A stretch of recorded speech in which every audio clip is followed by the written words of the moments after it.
आधार operator का registration start कर दिया गया है और इसमें आपको 20,000 से लेकर 30,000 रुपये तक मंथली सैलरी भी मिलेगा।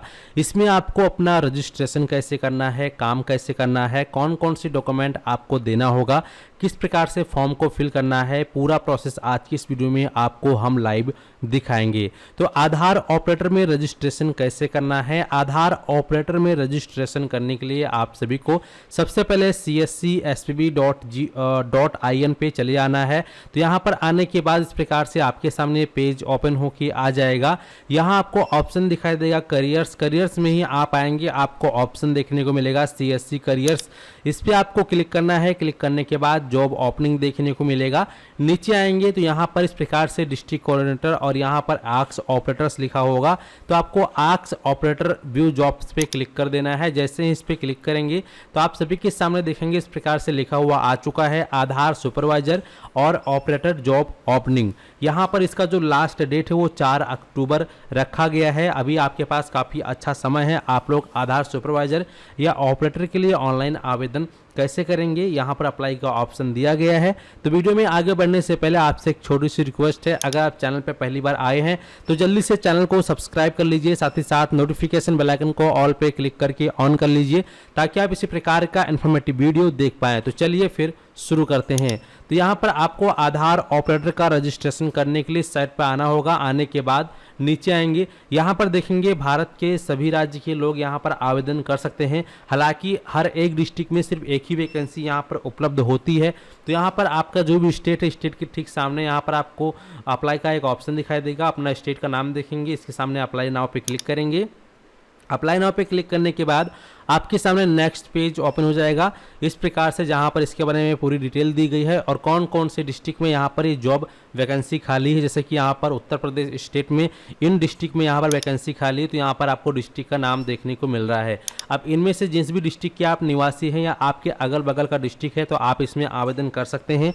आवेदन करने का जो मिनिमम एज आपका है वो कम से कम 18 साल होना चाहिए और आपका जो क्वालिफिकेशन है कम से कम आप 12वीं पास होनी चाहिए। इसके अलावा आपके पास जो है कंप्यूटर का स्किल, यानी कि आपको जो है बेसिक नॉलेज होना चाहिए कंप्यूटर का, कैसे टाइपिंग करना है, कैसे डॉक्यूमेंट स्कैन करना है, अपलोड कैसे करना है, डॉक्यूमेंट का साइज कम या ज़्यादा कैसे करना है, यानी कि कंप्यूटर को ऑन ऑफ करना आना चाहिए। यानी बेसिक सी स्किल आपके पास होनी चाहिए। जैसे आप अपने मोबाइल फ़ोन को चलाना जानते हैं ऐसे ही आपको कंप्यूटर चलाना आना चाहिए। अगर आता है तो फिर आप इसके लिए एलिजिबल हैं। आपको आवेदन करने के लिए स्क्रॉल करते हुए नीचे आना है और यहाँ आपको ऑप्शन दिखाई देगा अप्लाई नाउ। आप सीधा अप्लाई नाउ पे क्लिक करेंगे। जैसे ही दोस्तों अप्लाई नाउ पे क्लिक करेंगे आपके सामने इस प्रकार से name of post Aadhaar supervisor या ऑपरेटर इस प्रकार से रजिस्ट्रेशन फॉर्म खुल के आ जाएगा।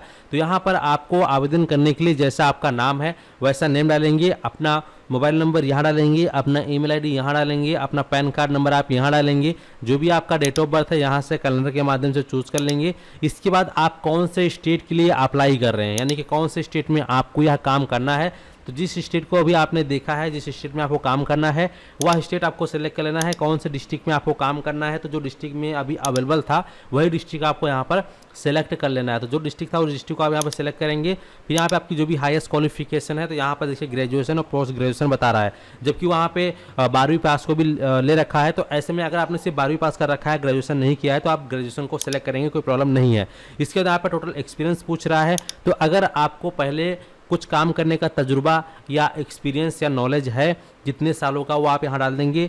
तो यहाँ पर जैसे कि जिसको 2 साल का है, 3 साल का है तो अपने हिसाब से सेलेक्ट करेंगे, और जिसका अभी 1 साल का है तो आप वो 1 साल सेलेक्ट करेंगे। इसके बाद यहाँ पर रेजिडेंट ऑफ स्टेट पूछ रहा है, तो यहाँ पे अब आपको यहाँ पे वो स्टेट डालना है जिस स्टेट के आप निवासी हैं, ठीक है। तो वो स्टेट आप यहाँ डालेंगे। जिस स्टेट और डिस्ट्रिक्ट के आप निवासी हैं वो डिस्ट्रिक्ट सेलेक्ट करेंगे। अपना एक रेज्यूम बना के यहाँ अपलोड करेंगे। रेज्यूम आसानी से बन जाता है जिसमें कि आपका डिटेल, आपकी क्वालिफिकेशन, आपकी हॉबीज, आपके अंदर स्किल्स क्या है वो सभी चीज़ें लिखी होती हैं। तो ये बहुत ही आसानी से आप बना लीजिएगा ऑनलाइन और रेज्यूम बनाकर यहाँ अपलोड कर देना। इसके बाद यहाँ पे जो मेन डॉक्यूमेंट है वो है आपका आधार सुपरवाइजर या ऑपरेटर सर्टिफिकेट, क्योंकि इसके बिना आप इसमें आवेदन नहीं कर सकते हैं, यह मैंडेटरी है। तो आपको आधार सुपरवाइजर या ऑपरेटर सर्टिफिकेट यहाँ पे अपलोड करना होगा। तो आपको अपलोड करना है। अपलोड करने के बाद यहाँ पे जो भी आपका जेंडर उसको चूज़ कर लेना है, जो कैप्चा दिए गए यहाँ डालना है और सबमिट पे क्लिक करना है। इतना क्लिक करते ही आपका यहाँ पर आवेदन हो जाएगा। आवेदन होने के बाद आपसे जो है कुछ 15-20 दिन के बाद जो टीमें हैं वो कांटेक्ट करेंगी। कांटेक्ट करके आपका इंटरव्यू वगैरह, साक्षात्कार वगैरह किया जाएगा। अगर आप उसमें उत्तीर्ण रहते हैं तो ऐसे में फिर आपको यह वैकेंसी प्रोवाइड कर दी जाती है। अब आपको काम कहाँ करना होगा, काम कहाँ पे करने का मौका मिलेगा, क्या काम आप कर पाएंगे, इसके विषय में आपको मैं बता देता हूँ। जैसे कि आपने देखा होगा कि हर एक डिस्ट्रिक्ट में एक आक्स आधार सेवा केंद्र होता है। ईवाईडी का एक ऑफिशियल कार्यालय होता है जहाँ पर सब लोग अपॉइंटमेंट बुक करके अपना आधार में नाम, DOB, gender, mobile number, email ID, address, biometric update करवाने जाते हैं या नया आधार कार्ड बनवाने जाते हैं। तो वो होता है आक्स आधार सेंटर, यानी कि ईवाईडी का जो ऑफिशियल कार्यालय होता है वहाँ पर आपको काम करने का मौका मिलेगा, वहीं पे आपको बैठने का मौका मिलेगा, वहीं पर आपको जो है आपके काम के हिसाब से जो सैलरी होगी, अलग अलग डिस्ट्रिक्ट में, अलग अलग स्टेट में सैलरी कम या ज़्यादा हो सकती है। कहीं 25 होगा, कहीं 28 होगा, कहीं 30 होगा, तो कहीं 22 होगा। तो अलग अलग जगह पे अलग अलग सैलरी है और इस प्रकार से आपको वहाँ काम करना पड़ेगा। काम का जो टाइमिंग होता है लगभग 8 घंटे का होता है। तो आप इस प्रकार से यहाँ पर काम कर सकते हैं और जहाँ पर आप लोगों के आधार कार्ड में संशोधन वगैरह का काम कर पाएंगे। ठीक है, तो यही सब आपको काम करना होगा। उम्मीद करते हैं कि आप लोग अच्छे से समझ गए हैं। और अगर आपके मन में कोई कन्फ्यूजन या डाउट है तो आप लोग हमें कमेंट सेक्शन में कमेंट करके ज़रूर बताएं। और आप में से अभी तक कितने लोगों का ज्वाइनिंग हो चुका है, अगर जिन्होंने मेरा वीडियो पहले देख के कभी रजिस्ट्रेशन किया होगा, तो अगर आप में से किसी का ज्वाइनिंग हो गया है तो फिर आप लोग हमें कमेंट करके ज़रूर जो है अपना एक्सपीरियंस भी शेयर करें, जिससे कि जो आने वाले लोग जो अपना अभी रजिस्ट्रेशन करने वाले हैं उनको आपकी तरफ से मोटिवेशन प्राप्त हो सके। तो चलिए फिर मिलते हैं नए वीडियो में। इस वीडियो को फिलहाल समाप्त करते हैं। चैनल पर पहली बार आए हैं तो जल्दी से सब्सक्राइब कर लें।